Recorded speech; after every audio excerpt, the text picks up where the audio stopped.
Hello everyone, and welcome to our presentation. Today we're focusing on Mega Goal 2.1, which is part of Unit 2. The theme for this session is Crime Doesn't Pay. We'll be listening, discussing, and exploring this important topic together.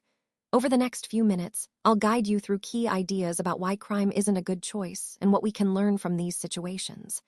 I'm glad you're here, and I look forward to a great discussion with all of you. Now, let's look at the lesson objectives for today's session. First, we will focus on true or false questions about crime information. This will help us assess your understanding and reinforce key concepts. Next, we will work on identifying the correct headline for a given article, which is essential for understanding main ideas. We'll also practice matching activities to find specific information in texts, a useful skill for reading comprehension. Listening activities will involve focusing on the topic of crimes and punishments, so you can improve your auditory understanding of this important subject. Additionally, we will work on reading words with their meanings correctly, which is vital for building your vocabulary. Lastly, there will be opportunities for discussion and answering questions, encouraging you to engage actively with the material. Overall, these objectives are designed to strengthen your comprehension and critical thinking about crime-related topics, tying into our broader theme of understanding laws, punishments, and social issues. All right, take a good look at this picture. Using your logic and reasoning skills, I want you to think about who the killer might be. What clues can you spot? Why do you think that particular person is responsible? Remember, this is just a warm-up to get us thinking critically and engaging our problem-solving skills. As we move forward, keep in mind that understanding how to analyze details and connect the dots is key to solving bigger mysteries. So, who do you think the killer is, and what makes you say that? Let's see how your reasoning stacks up. Let's take a closer look at this scene. You can see that his shirt is torn, and interestingly, the torn piece is actually in the dead girl's hand. This detail suggests a struggle or maybe even a connection between him and her. Also, notice the blood on his neck. It's an important clue that something violent has happened. Now, the guy sitting at number 4 catches our attention here. He's a key figure in this scene, and we'll want to consider what his role might be. So, as we explore this slide, think about how these visual cues, torn clothing, blood, his position, tie into the overall story and what they reveal about the narrative or the characters involved. And remember, we're about to warm up for the deeper analysis to come. Now let's take a closer look at slide 5. Here, we see that there are 6 headlines in total. These are the headlines you might see in newspapers, capturing the main stories of the day. So, what exactly are these headlines? Well, they are brief, catchy summaries of news stories designed to grab your attention and give you a quick overview of what's happening. They serve as a snapshot of the news, often highlighting the most important or sensational aspects. Understanding how headlines work is key to grasping the broader concept of media and communication, which is a central theme in this presentation. They are not just words. They are tools that shape our perception of current events. So, as we move forward, keep in mind how headlines influence our understanding and the way information is presented to us. So let's take a closer look at what these articles are really about. First off, we have 3 articles in total, and their main focus is on foolish crimes. That's right, stories that involve some pretty bizarre or silly criminal acts. Now, understanding the number of articles helps us gauge how much information is available on this theme. It also gives us a sense of how prevalent or notable these foolish crimes are in the broader context of criminal activity. As we explore these articles, I want you to think about how these stories reflect human behavior, sometimes in the most unexpected ways. And all of this ties back to our overall theme, examining the nature of crime and what makes certain acts stand out as particularly foolish or irrational. Now let's take a look at some articles about foolish crimes. This slide is all about skimming through different stories and matching them with their headlines. It's a fun way to see how sometimes the most bizarre crimes make the headlines.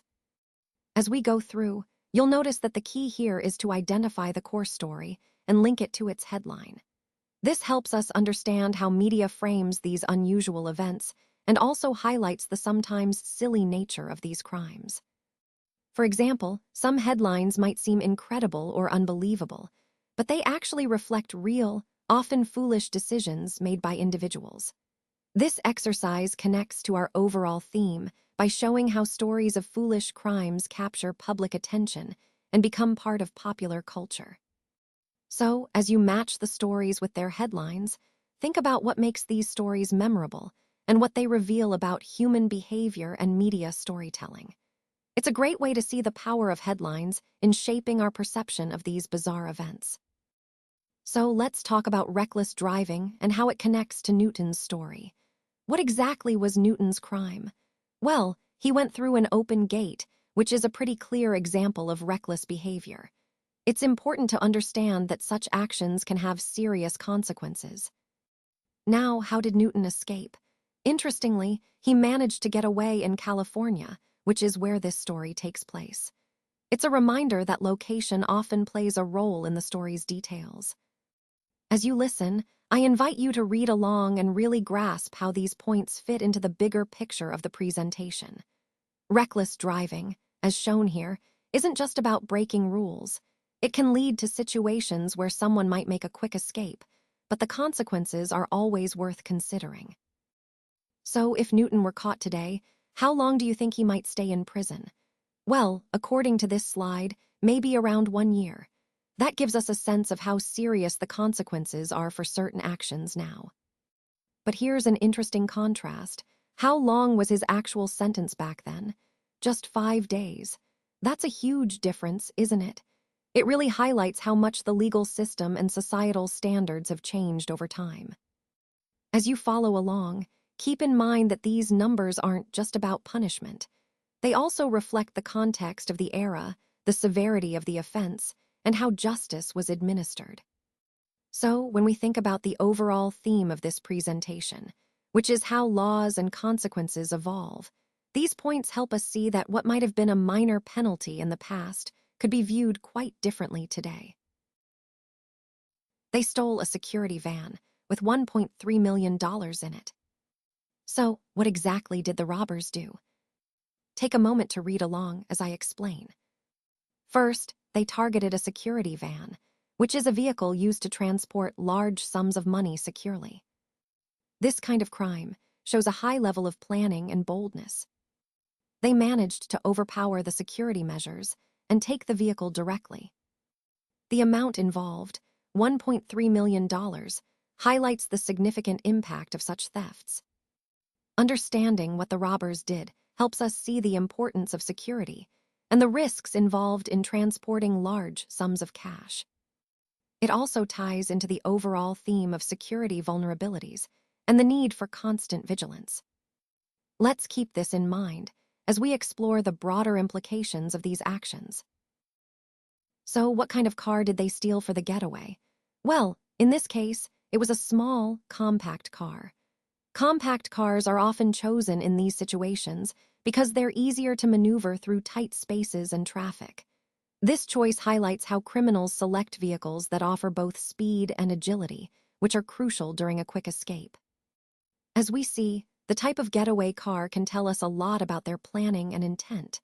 It's a reminder that even seemingly small details, like the size of the car, can play a significant role in the overall strategy. Understanding these choices helps us better grasp the bigger picture of criminal behavior and how law enforcement works to track and prevent these crimes. There wasn't enough room in the small car for all the money they had stolen. So what problem did they face? Let's think about it.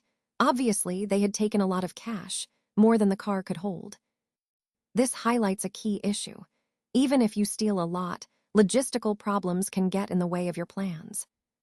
It's a reminder that greed or overconfidence can lead to unexpected complications.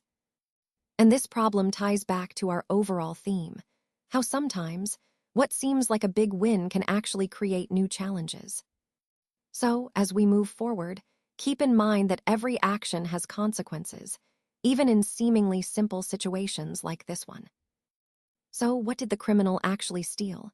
Well, in this case, it was a credit card. This example highlights how theft isn't always about taking physical objects like cash or jewelry.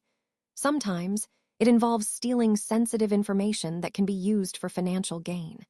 When we talk about credit card theft, it's important to understand that the criminal might use that stolen card to make unauthorized purchases or even drain bank accounts. This emphasizes a key point in our overall discussion about cybersecurity and personal safety. Protecting your financial information is crucial. Always be cautious about where and how you share your credit card details and stay vigilant for signs of fraud. Now, as you listen, think about how this kind of theft can happen and what measures you can take to prevent it. Remember, theft isn't just physical. It can be digital, too, and understanding that helps us stay one step ahead. He signed his own name, not the name on the card. So, what mistake did he make here? Well, the key issue is that by signing his own name instead of the cardholder, he potentially opened the door for misuse. This kind of mistake can lead to fraud or unauthorized use of the credit card. It highlights the importance of always signing the name on the card exactly as it appears. And remember, this is all part of understanding how to use credit cards responsibly and securely. Now, let's keep this in mind as we move forward with the rest of the presentation. No, he bought coffee, milk, and cereal. Did he buy expensive things with the card? Read along as you listen. In this slide, we're looking at a simple example of a purchase. Notice that the items bought are everyday essentials: coffee, milk, cereal, things we typically buy regularly. Now, the question is whether he bought any expensive items with the card. This helps us understand how to analyze spending patterns and identify potentially costly purchases. As you listen, think about how these small, routine transactions can add up or indicate spending habits. This connects to our overall theme of managing finances and being aware of where your money goes. It's important to pay attention not just to big expenses, but also to regular small purchases that might seem insignificant but matter in the long run. So, thinking about this slide, I want you to consider, which criminal do you think is the most foolish? And more importantly, why do you feel that way? This question encourages us to reflect on the concept of criminal behavior and the choices people make. Sometimes, a crime might seem clever on the surface, but the foolishness lies in the details or the arrogance that leads to their downfall. Highlighting these examples helps us understand that criminal acts often involve a lack of foresight or common sense, which ultimately can be their undoing. This ties into the overall theme of our presentation, showing how poor judgment and foolish decisions can have serious consequences. So, think about the stories or cases you've heard, and consider what made certain criminals appear particularly foolish. This reflection helps us grasp the importance of wisdom and awareness, even in the context of crime. Now, let's take a closer look at some key terms related to the criminal justice system and punishments. First, we have inmate, which refers to a person who is incarcerated, and release, meaning when they are set free from jail or prison. Speaking of jail and prison, these are the facilities where individuals are held after being convicted of crimes. Jails typically house those awaiting trial or serving shorter sentences, while prisons are for longer-term sentences. The sheriff and deputy are law enforcement officers responsible for managing these facilities and ensuring safety. When someone serves a sentence, it means they've completed their punishment for a crime. Now, let's look at some crimes. A misdemeanor is a less serious offense, whereas someone accused or charged with a crime is under suspicion or formal allegation of committing a crime. For example, drunk driving and armed robbery are serious crimes, with armed robbery involving the use of weapons. Other criminal acts include hijack or hijacking, which involves illegally taking control of a vehicle, often a getaway car used to escape after a crime. Sometimes, stolen items are involved, which means they were stolen or stolen goods obtained illegally. In more severe cases, a suspect may escape custody to avoid arrest or punishment. Understanding these terms helps us see how the criminal justice system classifies and responds to different types of crimes, from minor offenses to serious felonies. All right, let's do a quick check on what we've covered so far. We've looked at the key concepts labeled E, D, F, B, and C. These points are essential because they build on each other and help us understand the bigger picture. Remember, the main goal here is to see how these elements connect and support the overall theme of our presentation. So, as you review these, think about how each one contributes to the story we're telling. This quick check is a good way to reinforce your understanding and make sure you're clear on the core ideas before moving forward. Let's take a closer look at this slide. Here, we see a series of T's and F's, which stand for true and false. This visual really emphasizes the importance of distinguishing between what's accurate and what's not in our data or assumptions. Recognizing these differences is crucial because it directly impacts the decisions we make. When we interpret results, it's essential to validate our information carefully, ensuring we're not accepting falsehoods as truths. This process helps us avoid pitfalls and leads to more reliable outcomes.